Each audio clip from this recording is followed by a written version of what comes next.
How dare you? You sit there judging me, but you are the criminal. I see you for what you are. The courtroom doors didn't just open, they were shoved. And the man who entered carried himself like someone used to everyone stepping aside. Marcus Delgado filled the doorway, 6'3", shoulders built like a linebacker, arms thick enough that his black t-shirt looked painted on. Tattoos crawled up both forearms in dark patterns that disappeared under rolled sleeves. He wore wraparound sunglasses indoors, the kind that hide your eyes completely. His jaw worked on gum aggressively, and in one massive hand, he scrolled through his phone like the courtroom didn't matter. Each step of his polished boots hit the tile hard, announcing his arrival. But something in the police report suggested this wasn't going to be another quick parking ticket. I am Frederick, and I've spent years studying courtroom behaviour, the way people walk in versus how they walk out. Sometimes the gap between those two moments teaches us more about justice than any law book. If you appreciate stories where people are forced to see themselves clearly, hit the like button now. The gallery reacted the way prey reacts when a predator enters. An elderly woman clutched her purse tighter. Two men in work clothes shifted to create more space. A mother pulled her teenage daughter closer without thinking. The bailiff stood straighter, his hand drifting toward his belt. Even the court clerk paused mid-keystroke. This was a man who rearranged rooms just by being in them. Judge Frank Caprio looked up from the file before him, reading glasses perched on his nose. He'd seen every type of defendant in 35 years on the bench. He watched Marcus approach the podium with the unhurried assessment of someone who knew first impressions were rarely complete. Marcus didn't stand at the podium, he occupied it. Feet planted wide, weight shifted to one leg like he was bored. Arms crossed over his chest, biceps straining the fabric. The phone stayed visible in one hand, screen still glowing. He didn't remove the sunglasses. Judge Caprio let the silence stretch, a technique perfected over decades. When he finally spoke, his voice was warm, but carried authority that came from certainty, not volume. Mr. Delgado, please approach and give this court your full attention. Marcus's head turned slowly toward the bench. Even through the dark lenses, you could feel the calculation happening behind them. Yeah, I'm here, Marcus said, voice deep and rough. Let's make this quick. I got work tonight. People don't kick themselves out. A ripple of disapproval moved through the gallery. Someone in the back exhaled audibly, half disbelief, half disgust. The clerk's fingers resumed typing, faster now, like she was documenting something she knew would become significant. Judge Caprio removed his reading glasses slowly, folded them with precise care and set them down. When he looked at Marcus again, the warmth had receded. Mr. Delgado, in this courtroom, we begin with respect. That means removing your sunglasses, putting away your phone, and addressing this proceeding with the seriousness it deserves. This is not a nightclub. This is a court of law. Marcus stood motionless. The gum chewing slowed but didn't stop. The room held its breath. The phone glowed in his hand like a small rebellion. Finally, with theatrical slowness, Marcus reached up and removed the sunglasses. His eyes were dark and hard, carrying the flatness of someone who'd learned early that softness was weakness. He tucked the sunglasses into his collar, but the phone stayed in his hand. Better, the single word carried just enough edge to let everyone know this compliance was temporary. Judge Caprio didn't answer. He simply held Marcus's gaze with steady patience, and for the first time since entering, Marcus Delgado looked like a man beginning to realise he might have miscalculated. The judge opened the file with deliberate care. Mr. Delgado, you're here regarding a parking citation issued November 14th at 2:15 in the morning. Main Street, directly outside Eclipse Nightclub. You were parked in a designated handicap space. How do you plead? Marcus shifted, making the floorboards creak. That whole thing is ridiculous, Your Honour. Nobody ever parks there. I was only there 10, maybe 15 minutes loading equipment. It's not like I was there all night. The judge's eyes returned to the citation. The citation indicates your vehicle was present for approximately 3 hours. The officer noted he observed your truck at 1:45 a.m., issued the citation at 2:15, and it was still there at 4:30. Marcus's jaw tightened. The gum chewing accelerated. Then the cop got his times wrong. It happens. They sit in their cars half the night and lose track. I was in and out quick. A murmur rippled through the gallery. Judge Caprio made a note. So your position is that Officer Martinez, a 15-year veteran with over 3,000 citations and no successful appeals on clerical error, somehow fabricated a 3-hour time span? Marcus opened his mouth, closed it. I'm not saying he made it up. I'm saying he got confused. It was late. Let's discuss your driving record. This is your 6th parking violation in 2 years. 5 occurred within 2 blocks of Eclipse Nightclub. Would you like to explain that pattern? Marcus shrugged, shoulders rolling like a boxer loosening up. I work there, Your Honour. I'm head of security. I need to be close to the entrance. When things go sideways inside, and they do every weekend, I can't be hiking 3 blocks. People could get hurt. So you believe your employment entitles you to violate regulations designed to protect disabled citizens? I'm saying some rules need to bend when you're doing important work. Heat crept into Marcus's voice. I keep that whole block safe. The club, the businesses around it. The cops roll by once an hour if you're lucky. I'm the one actually there dealing with drunk idiots and fighters. That spot being empty doesn't help anybody. Me being close helps everybody. The gallery's murmur grew louder, less sympathetic. Someone muttered, "Unbelievable." The woman who'd clutched her purse shook her head slowly. Here's what strikes me. When people decide they're the exception to the rules, they always have a reason that sounds good to them. Always. Marcus's phone buzzed. Without thinking, he glanced at the screen. Mr. Delgado, the judge's voice cut like a blade. Put that phone away. Now. Marcus looked up, irritation flashing. It's my boss, the club. The club can wait. This court cannot. Phone away now. The 2 men locked eyes. The room held its breath. Marcus's fingers tightened around the phone, knuckles whitening. Then, with visible reluctance and a sigh dripping with contempt, Marcus shoved the phone into his pocket. His eyes never left the judge's face. The message was clear.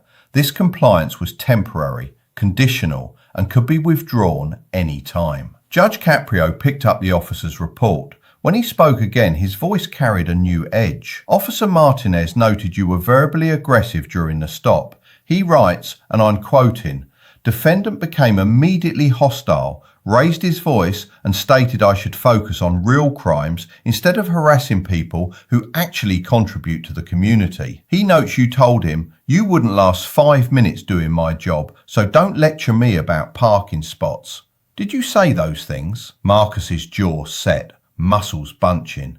I might have said something like that. I wasn't aggressive. I was direct. There's a difference. Is there? Because from where I sit, telling a police officer he's incompetent while he's citing you doesn't sound direct. It sounds like someone who believes his opinion of his own importance exempts him from basic courtesy. Your Honour, with respect, the judge raised a hand. With respect, Mr. Delgado, respect is exactly what we're discussing. The respect you show law enforcement, parking regulations, disabled citizens who need that space you occupy for 3 hours, and this court. So far, you've demonstrated none of those things. And I'm beginning to wonder if this citation is less about parking and more about a pattern that needs closer examination. The words dropped like stones into still water.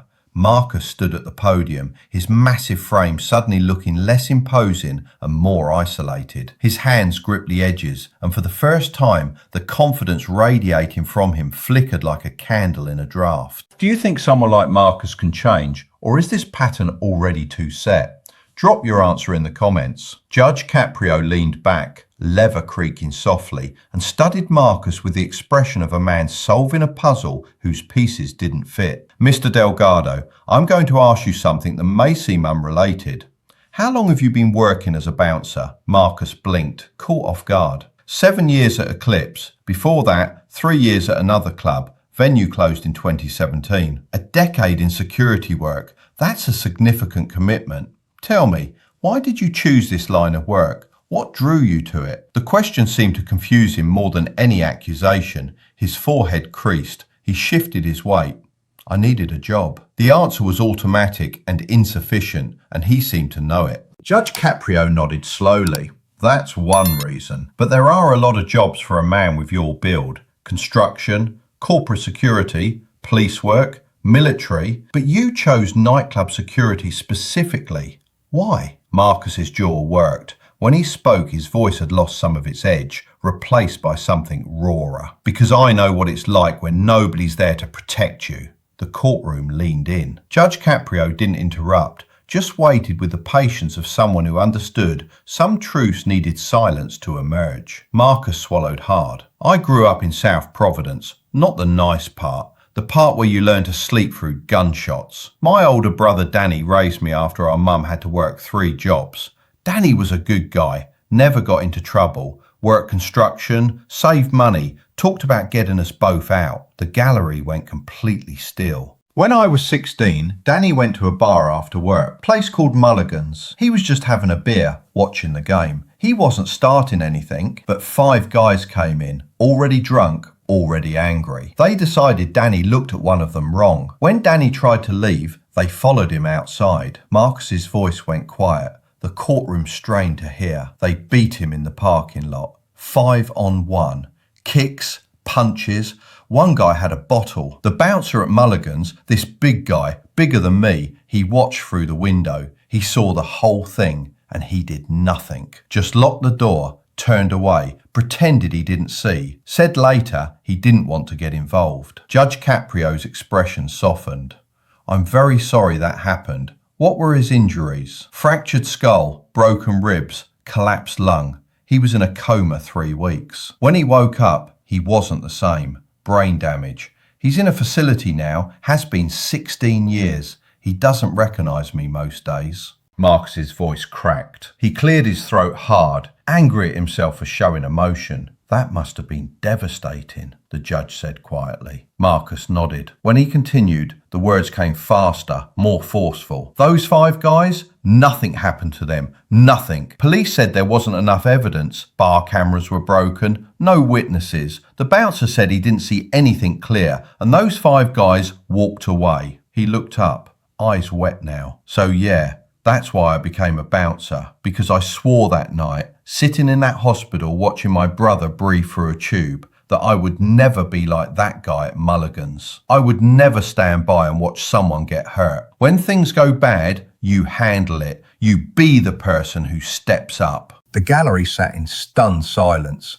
The aggressive posture, the dismissiveness of rules, the insistence on being close. All of it suddenly looked less like arrogance and more like a man running from a moment when violence came and protection didn't. Judge Caprio let the silence breathe. Mr. Delgado, I appreciate you sharing that. I understand how that experience shaped you, but I need to ask you something, and I need you to think carefully. You became a bouncer to protect people, to be the person who intervenes. That's noble. But here's my question. In the past 7 years, have you protected people or have you become something else? The question landed like a physical blow.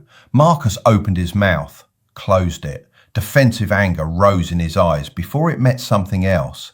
Doubt, uncertainty. I protect people every night, he said. But the conviction wavered. Do you? Or have you spent 7 years trying to save your brother over and over, punishing everyone who reminds you of those 5 men, becoming so focused on preventing that one moment from repeating that you've lost sight of who actually needs protection? Marcus stared, breathing shallow, gripping the podium so tightly his knuckles went white. And for the first time, Marcus Delgado looked like a man who didn't know what to say. The judge picked up another document. Mr. Delgado, this hearing is no longer just about parking. Based on what's come to light, I've requested additional documentation from Providence Police. And what I'm about to share suggests your protection might look very different from the people on the receiving end. Marcus's face went pale. Judge Caprio opened a manila folder, thick enough to bulge at the edges. He read silently, his expression growing more serious with each page. Marcus stood frozen, earlier defiance replaced by dread. Mr. Delgado, I'm looking at incident reports from Providence Police over 7 years. All involve Eclipse Nightclub. All involve you. Are you aware how many formal complaints have been filed against you? Marcus's throat worked. There've been some complaints. Comes with the job. People get drunk, get kicked out, blame someone. Some complaints. Let me give you a number. 14. In 7 years, 14 separate incidents involving you and club patrons, each documented by police reports, hospital records, or both. 14 incidents where someone left injured. Does that sound like just part of the job? The gallery erupted in whispered shock. The bailiff shifted closer to the podium. Marcus's face flushed red. Those situations, those were people fighting, threatening other customers. Let me read some of these. August 2017. Male patron, 24. Broken nose and concussion. Removed by you after allegedly starting an argument. Charges filed. Later dropped. September 2018. Female patron, 28. Dislocated shoulder. She was re-entering after stepping outside for a phone call. You physically prevented her. She settled out of court. Marcus started to speak. The judge raised a hand. March 2019. 2 incidents in 1 month. One patron with bruised ribs, another with lacerations requiring stitches. Both declined to press charges after conversations with club management. Do you want me to continue? I have 10 more, Mr. Delgado. The pattern is consistent. You use force. People get hurt. Complaints are filed. Then mysteriously, they disappear. The prosecutor stood. Your Honour, if I may, please. The DA's office reviewed Eclipse's insurance records, subpoenaed this morning. The club has paid over $85,000 in settlements related to security incidents in 5 years. Their liability premiums tripled. The insurance company sent 3 warnings threatening cancellation due to frequency and severity. All involve Mr. Delgado. The courtroom exploded. 85,000, someone said loudly. And he's still working there? Marcus's hand shook visibly. I didn't know about settlements. That's company business. My boss never... Your boss is here today, the prosecutor said.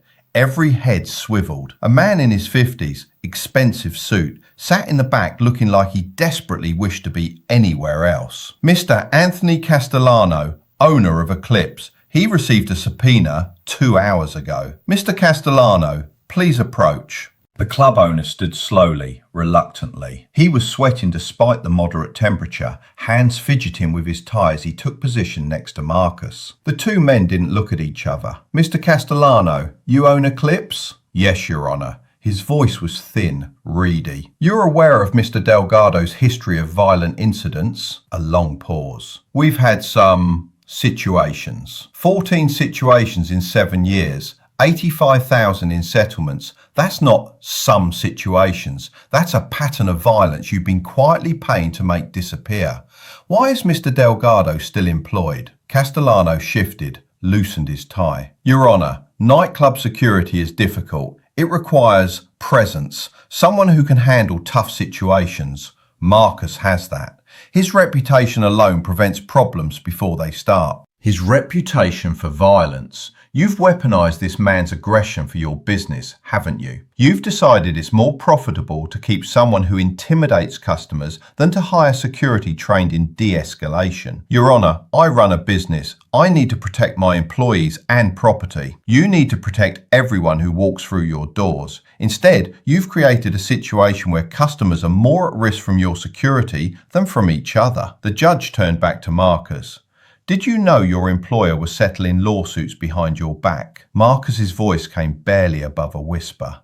No. Did you know that every time you hurt someone, your boss chose to pay them off rather than address that you were the problem? He told me complaints were bogus, people trying to sue for money. And you believed him because it was easier than confronting what you'd become. Mr. Delgado, you told me you became a bouncer to protect people, but these records tell a different story. They tell of a man who's been hurting people for 7 years while telling himself it was justice. Marcus's breathing became audible, quick and shallow. His entire understanding of himself was crumbling. Your Honour, I never meant...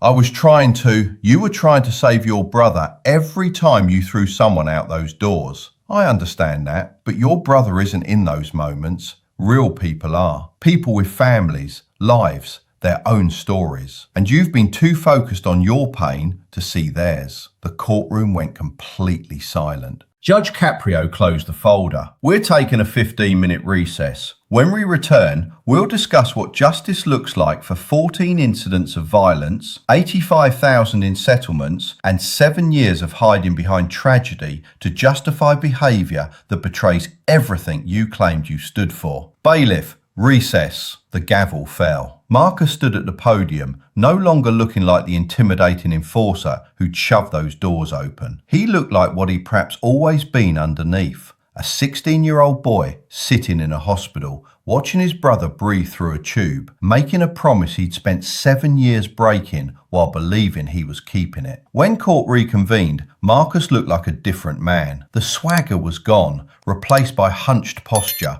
someone carrying weight he could no longer pretend didn't exist. His eyes were red-rimmed, hands trembling as they gripped the podium. Mr. Delgado, I've reviewed all the evidence. The parking violation is the least of your concerns. What we've uncovered is a pattern of violence, a system of enablement, and a man running from trauma so long he forgot he was supposed to be running towards something better. Marcus nodded, unable to speak. I could sentence you to jail. Given the assault charges the DA will likely file, that may still happen, but I'm going to give you something your victims rarely got from you.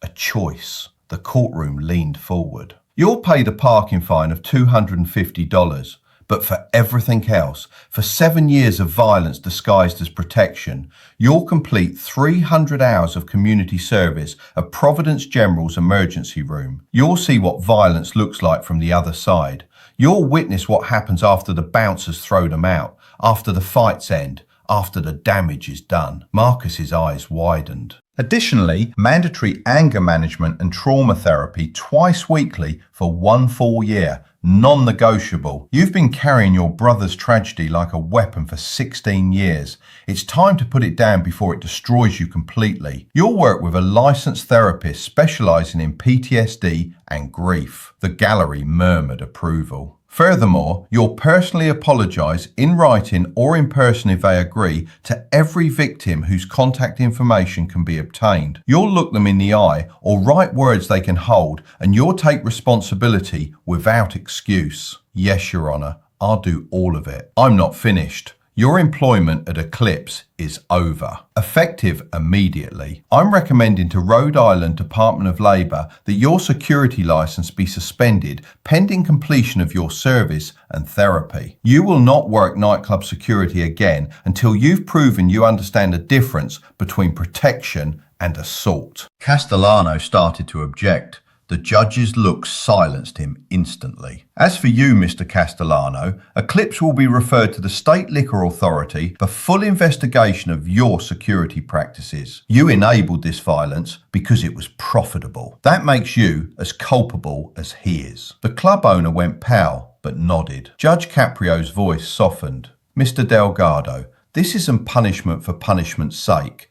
This is an opportunity to become the man your brother needed when he woke from that coma. Not an avenger, not a weapon, just a brother who learned the opposite of violence isn't weakness, it's wisdom. Marcus's face crumpled. Tears fell openly. I don't know if I can do it. I don't know if I know how to be anything else. That's what the therapy is for. That's what the next year is for. Learning to be something other than what your pain made you. And Mr. Delgado, I believe you can do this. I've watched you today. I've seen the armor crack and the real person underneath. The one who wanted to protect people, who wanted to matter. That person is still in there. He just got lost under the weight of trying to fix the past by controlling the present. Marcus straightened slightly, wiping his face. When he looked at the judge, something in his eyes had changed. Not healed, not fixed, but opened, like a door locked for years, suddenly remembering it had hinges. Thank you, Your Honour. Don't thank me. Show me. Show your victims. Show yourself. Real strength isn't in your fists. Real courage isn't in how hard you can hit.